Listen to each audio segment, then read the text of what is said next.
Welcome back everyone to my 4th episode in this weekly catch-up, and it's essentially a bit of a casual series where we talk about what gaming news has caught my interest, what games have I been playing this week, what crowdfunding titles have caught my eyes, and anything else I think is relevant. So let's get into it. Right guys, so I've only managed to play 2 titles this last week. The first one is one that I've played numerous times, and it's a legacy game, and it is the Legacy of Isla Nublar, the Jurassic Park game. I've played probably around 4 or 5 levels this last week. So I'm getting towards the end of the campaign, and I am absolutely enjoying the game, whilst also absolutely hating aspects of it. And I'm going to save everything, the full review, until I've completed the campaign, and then I'm going to do a full video on it and go into it in detail. But this game has some amazing design and some absolutely gorgeous production in terms of the art, the style, the components. It's got the Jurassic Park vibe, and the gameplay is very good. It's welcoming, it's nice and easy. I can pick it up and play straight away. I don't need to read the rules. There's a lot going on as you get further into the campaign. There's a lot of different things you unlock. But I have some serious issues with the balance of the game. How fair it is to win, and how much stuff you have to do. So I'm going to save that for the review, but this week I played numerous scenarios. I've unlocked a new dinosaur for the park. There is spoilers in the following pictures, guys. You've been warned, so don't look if you don't want to know. But I've unlocked various new content. I've got to the point where I've transitioned, obviously, from the Jurassic Park movies into the Jurassic World franchise. Now, for me, Jurassic Park, the franchise, is always going to be the superior product. I couldn't put the Jurassic World logo on the board, because Jurassic Park is always and always will be more important and more closer to my heart than the Jurassic World. It's the original is the best, in my opinion. And I don't mind the second movie as well, The Lost World. I like those two quite a lot. The World series never got to me, but I've transitioned into that, and over the course of the campaign, you're unlocking new characters and new components and new puzzles. And like I say, I'll go into it later, but there is a fantastic production here.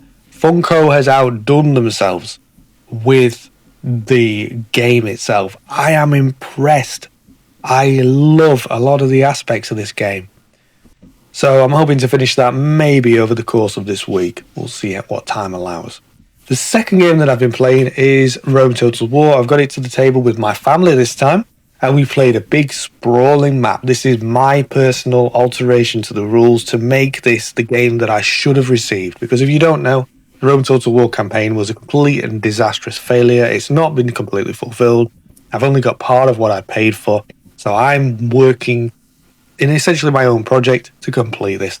And we played a game yesterday using a simple AI rule set that I have designed and put together myself. And it's off to a good start. My family really enjoyed it. They actually really got engrossed in it. Now, although there's a lot of upkeep because I'm adding so many additional empires to the game, I'm increasing the faction count from this game from 4 to 16. And there is a couple more that I can do. But I'm at 16 factions. So there were 3 of us playing and 13 factions to micromanage. So that is a lot. And it's not something that every group could enjoy, but my group did. We were interested. We were looking at empires rising and falling as we played. And we got engrossed in it. And it gave us a vibrant, full world of empires vying for survival. And it felt like Rome Total War should. So it's off to a good start, this project. I'm quite happy with it. We all really enjoyed it. I still have the game on the table right now. I'm going to carry on the game from where we finished because we didn't complete it to the end. But I'm going to carry it on and finish playing, switching my parents' factions for AI, and we'll see how I do. At this moment in time, a couple of empires have almost been pretty much wiped out, and this is the end of turn 2. So, yeah. Apart from that, I didn't really have time for any other games, guys. It's one of those things. It's one of those struggles. Work, for me, this isn't my full-time job. I have a job. Work, for me, takes up a lot of time. So playing games is not only a hobby, it's also a luxury that I get to enjoy when time allows. One with a channel update, I have uploaded 2 videos this last week. which is the Company of Heroes review, which is absolutely blown up. I am very pleased that so many of you enjoy that and that it's done as well as it has, because it was a bit of a rush, a lot of pressure to get that completed and posted before the campaign ended. That was a difficult window to meet, but I just managed to scrape it in there at the end. And I'm glad that everybody enjoys the video. And these are my true feelings. I am very positive about this game. I give a lot of positive feedback about it. Those thoughts are genuine. I'm not paid for it. These are my thoughts. I love Company of Heroes as a board game, and it is exceptional. So if you're interested, check out that video. And the other one was one that went up yesterday, which is a deep dive into Seven Wonders, which is I don't know if you could call it a classic game now, but it's been out a long time. It's very popular, and it's got some great things within the game. It's a phenomenally good game, but the aspects that I like about it, obviously I discussed the trading, where you are gaining the resources from essentially the players that are your neighbours in the game. You can trade directly with them, paying them for resources that they produce. And it's a really cool system. So if you want to check out that video, obviously you can go ahead. The channel itself is doing really well. Thank you very much to everybody who watched the Company of Heroes video and subscribed. It's been going up. I appreciate you all very, very much, and thanks for watching my videos.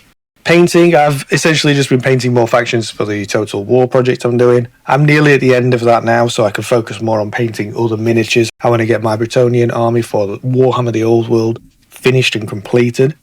I have the Old Sworn characters I need to finish, so I'm really eager to get that done, and I want to get more Ankh painted.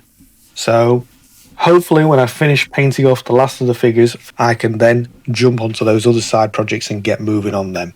The other character for Super Fantasy Brawl I showed you last week is coming along slowly, but is not near completion yet. As for other gaming activities, I've not had loads of free time, guys, but I have been essentially working on that project. I've been cutting out pictures, I've been making the cards and making all the components and doing some laminating and this and that and on and on and on. It's a busy project, so it's taken up many hours of this week, but it's nearly at the conclusion. We are really enjoying the end product. On the crowdfunded side, guys, there's only two projects that has caught my attention over the last week. One is Hitman. Now, I'm a huge fan of the license, the video game itself, Hitman, and over the years I've been following it and played a few of them. I love the idea of being an assassin, going in and taking high-profile targets, and necessarily most of the time you are taking out bad guys, you are taking out drug lords and corrupt leaders and things like that. So it doesn't always feel like you are the bad guy. You are dealing with people who have contracts who need to be eliminated. And I enjoy that assassin style part of the game. So having that brought to the tabletop is going to be interesting. I'm really keen to see what they do with this IP. I'm not massively enamored with everything I've seen on the campaign page yet, but it's not finalised yet. So I'm looking forward to seeing it when it goes live and see if it's something that I'm interested in getting as a fan of this license. Terraforming Mars is getting a legacy campaign game called The Legacy of Mars, so it's nice and easy to remember. Terraforming Mars is an established game, a very popular title. It has been going for successive years and has an audience, a player base already devoted to it. So there's no qualms. This campaign will do well, and it's going up on GameFound, guys. I don't know if Terraforming Mars has had a legacy game before. This might be the first version for this title. But regardless, I'm just interested to see what they do with it. I must do a special mention, guys, as well, because this one nearly slipped my mind. But I'm not actually interested in backing this campaign, but I just love the visual art and the look, the style they've gone with. But Revoria on GameFound has a gorgeous look. I'm really impressed with it. And I just wanted to shout it out because although I'm not planning to back it, this caught my attention. This style, this look really grabbed me. So on to any other agenda. There's another Horrified game coming up set in the Dungeons & Dragons universe. And this one is in the Ravenloft setting. I remember buying this book years and years ago, but obviously there's a head vampire, I think it's Strahd or something like that, who's basically the villain of the story. So obviously he's going to feature in this. And yeah, if you're into Horrified, this is probably good news for you. Additionally, Finspan is a game I've played. And of that series, Wingspan being the original, And then there's Wormspan, which is the dragons. I believe that's it. I think there's just 3 games right now. Finspan was one I really enjoyed. I really liked. I had low expectations for. So I was impressed with Finspan, but I've just noticed that they're coming out with another expansion, which is the Sharks and Reefs. And I am a huge fan of sharks. I like sharks as animals, as creatures. I find them fascinating. I find them fearsome and scary and interesting all at the same time. So many different species of them. I just find them, they are an interest of mine. Absolutely an interest. So seeing that the sharks are getting an expansion dedicated to them, so there's going to be even more sharks in Finspan than before, I'm really keen on that. I'm looking forward to seeing that, and no doubt some of my family will own a copy of that. There's also another version of Fury of Dracula coming up, a new version, the 5th edition. Now, I've known of Fury of Dracula since I was a little kid. I had the 1st edition bought for me, and I sold it on, but I rebought it when Fantasy Flight was making it. I think I have the 3rd edition, and my group enjoy the game. It's a good, solid game. I'm glad to see that its line is continuing and it's still around today. There's also a Terminator 2 Judgment Day board game coming up, probably the most popular of all the Terminator movies in my opinion. I enjoyed the first one too for different reasons, but Terminator 2 has just historic movie history behind it. It is iconic, and nowadays IP and movie board game adaptations brought to the table tend to be pretty good. So hopefully they manage to do the Terminator universe justice. So I don't think there's any other gaming news this week that's caught my attention. I obviously am only looking at what comes up on my feeds. I'm not actively looking for information. I do watch some other YouTube channels, but I've not actively been looking for any new information this week. I've just kind of been focused on my project and work, sadly. So that's taken up most of my time. But there is going to be some more videos coming this week. I'm going to focus on doing some more discussion videos. I hope you enjoyed today's video. Please hit the like, hit the subscribe, all the usual. Let me know what you think. Do you like the name of this video series as well? It'd be useful to get your feedback. If you don't like it, I'm trying to make it simple and easy. Weekly catch-up seems like a good title to go with. Other than that, I'll see you all next time.